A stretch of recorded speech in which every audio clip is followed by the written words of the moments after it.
Hello दोस्तों, क्या आपने कभी सोचा है कि तरक्की याफ्ता ममालिक तरक्की पजीर ममालिक को कैसे पीछे रखते हैं?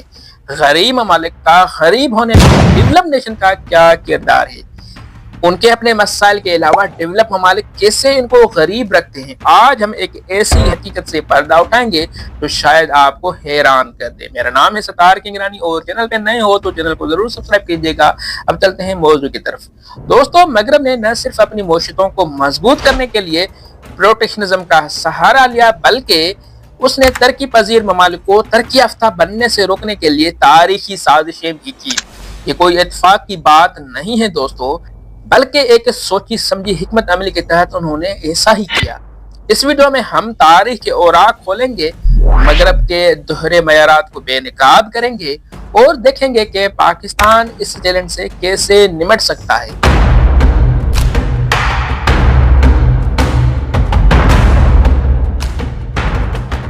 सबसे पहले ये समझ लें कि प्रोटेक्शनिज्म है क्या। प्रोटेक्शनिज्म का मतलब है कि अपनी मुकामी सनतों को तहफ़्फ़ुज़ देना, यानी गैर मुल्की मसनूआत पर टैक्स लगाकर या उनकी दरामदात को महदूद करके अपनी कंपनियों को फ़ायदा पहुँचाना है। मगरब ख़ास तौर पर अमेरिका और यूरोप ने इस हिकमत अमली को अपनी तरक्की के लिए भरपूर इस्तेमाल किया है और आज भी वही रास्ता अख्तियार किया हुआ है। मिसाल के तौर पर 19वीं सदी में ब्रिटेनिया ने अपनी टेक्सटाइल इंडस्ट्री को मजबूत करने के लिए भारी टैरिफ लगाने का रास्ता अख्तियार किया। उसी तरह अमेरिका ने अपने सनती इनकलाब के दौरान गैर मुल्की मसनूआत पर सख्त पाबंदियां आयद की। माहिर मुआशात हाजून चांग अपनी किताब किकिंग अवे द लेडर में लिखते हैं कि मगरब ने प्रोटेक्शनिज्म के जरिए अपनी मौशियतों को मजबूत किया, लेकिन जब तरक्की पजीर ममालिक ने यही रास्ता अपनाया तो उन्होंने उन्हें रोक दिया। लेकिन ये सिर्फ तहफ़्फ़ुज़ की बात नहीं है दोस्तों, मगरब ने तरक्की पजीर ममालिक को जानबूझकर पीछे रखने के लिए पॉलिसियां भी बनाई। कैसे, आए तारीख के कुछ स्याह सुफात खोलते हैं। दोस्तों, मगरब का दोहरा मयार कोई नई बात नहीं है। उसने हमेशा अपने मफादात के लिए उसूलों को तोड़ा है। एक वक्त था जब मगरब ने जबरदस्ती दूसरे ममालिक के बाजार खुलवाए। सबसे शर्मनाक ओपियम वार है, जब बरतानिया ने चीन पर जंग मुसलत की ताकि वो अपनी अफ्यून बेच सके और चीनी बाजार पर कब्जा जमा कर रखे। उसी तरह 1853 में यानी 1853 में अमेरिकी कमांडर मैथ्यू पेरी ने जंगी जहाजों के साथ जापान को धमकाया कि वो अपनी बंदरगाहें अमेरिकी तजारत के लिए खोले। ये गैर मसावी मुआहदे आज भी तारीख का स्याह बाब है। 20वीं सदी में ये हिकमत अमली बदली तो जरूर, लेकिन मकसद वही रहा। दूसरी आलमी जंग के बाद मगरब ने वर्ल्ड बैंक, IMF और वर्ल्ड ट्रेड ऑर्गेनाइजेशन जैसे इदारों के जरिए एक रूल बेस्ड आर्डर बनाया। उन इदारों ने तरक्की पजीर ममालिक को मजबूर किया कि वो अपनी इंडस्ट्रीज को तहफ़्फ़ुज़ ना दे और अपनी बाजार मगरबी कंपनियों के लिए खोल के रखे। उसका नतीजा ये हुआ कि अफ्रीका, एशिया और लैटिनी अमेरिका के बहुत से ममालिक अपनी सन्नत की बुनियाद ही नहीं बना पाए। वो खाम माल बरामद करने वाले बनकर रह गए, जबकि मगरबी कंपनियां उनके वसाइल से फायदा उठाती रही। ये कोई इत्तेफाक नहीं था, बल्कि एक सोची समझी साजिश थी ताकि तरक्की पजीर ममालिक तरक्की याफ्ता ना बन सके। दोस्तों, ये सिलसिला आज भी वैसे का वैसा ही जारी है।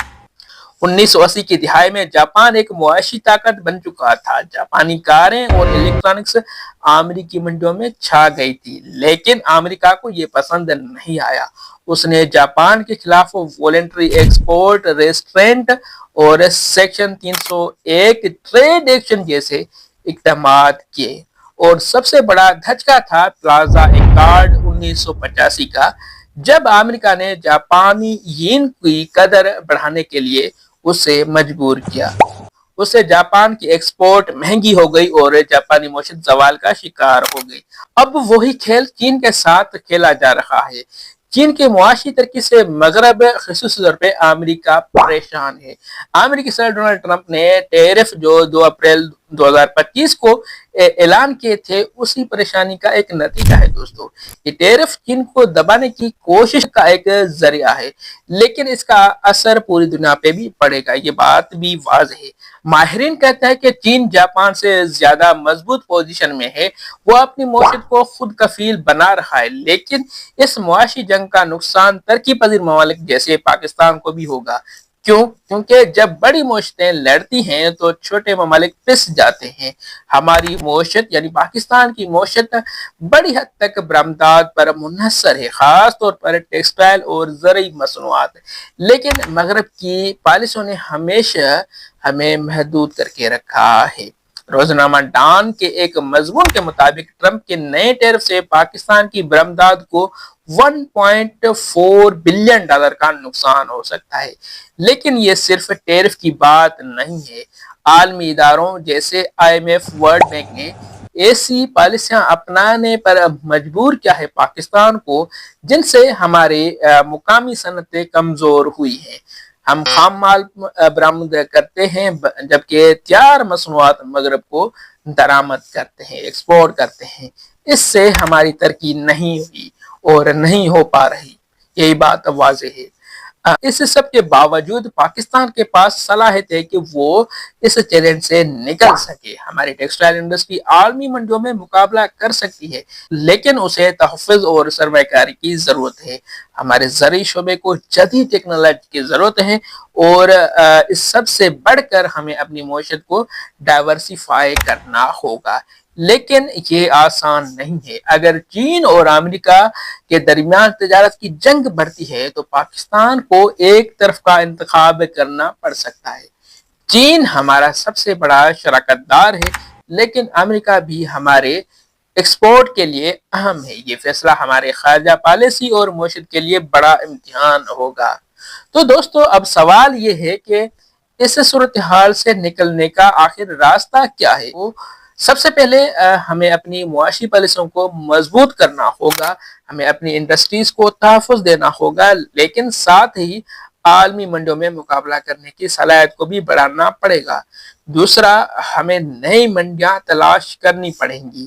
سی پیک جیسے منصوبوں کو مزید فعال کر کے ہم چین کے ساتھ تجارت بڑھا سکتے ہیں۔ مشرق وسطی افریقہ اور وسطی ایشیا ہمارے لیے بڑی منڈیاں ثابت ہو سکتی ہیں۔ تیسرا، ہمیں ٹیکنالوجی اور جدت پر توجہ دینی پڑے گی۔ پاکستانی نوجوانوں میں بے پناہ صلاحیت موجود ہے۔ اگر ہم اپنے اسٹارٹ اپس اور ٹیک انڈسٹری کو فروغ دیں تو ہم عالمی معاشی دباؤ سے بچ سکتے ہیں۔ مثال کے طور پر پاکستانی IT کمپنیاں عالمی منڈیوں میں کامیابیاں حاصل کر رہی ہیں۔ چوتھا، ہمیں اپنے لوگوں کو تعلیم اور ہنر سکھانا پڑے گا، اب ایسے کام نہیں چلے گا۔ ایک ہنرمند قوم ہی اس نئے عالمی نظام میں کامیاب ہو سکتی ہے۔ آخر میں ہمیں مغرب کے دوہرے معیارات سے سبق سیکھنا ہوگا۔ ہمیں اپنی معیشت کو خود مختار بنانا ہوگا تاکہ کوئی ہمیں اپنی سیڑھیوں سے نیچے نہ دھکیل سکے۔ اگر آپ کو یہ ویڈیو پسند آئی ہو تو لائک کریں، اپنے دوستوں کے ساتھ شیئر کریں اور ہمارے چینل کو سبسکرائب ضرور کیجیے گا۔ اپنی رائے کمنٹس میں ضرور بتائیں۔ کیا آپ کو لگتا ہے کہ پاکستان مغرب کے دوہرے معیارات سے سبق سیکھ سکتا ہے؟ ہمارے ساتھ اپنے خیالات ضرور شیئر کیجیے گا۔